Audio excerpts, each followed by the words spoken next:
um, because I say a causal event or scenario because they say coincidences is not causal.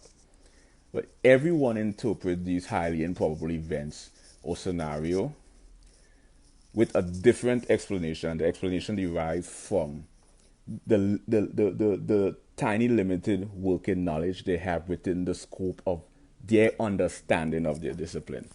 How ignorant is that? That is unbelievably ignorant.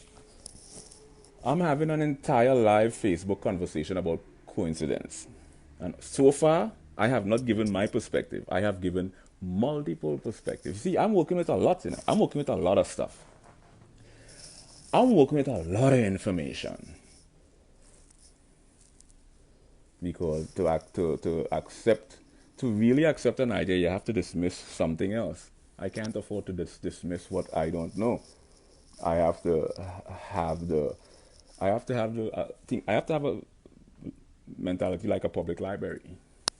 Don't accept, just embrace. We enter a library, we have multiple options to choose what we desire. The library provides that luxury. I have no interest in entering a library to choose. I would much rather be the library in and of itself. So I want everybody's interpretation of coincidences.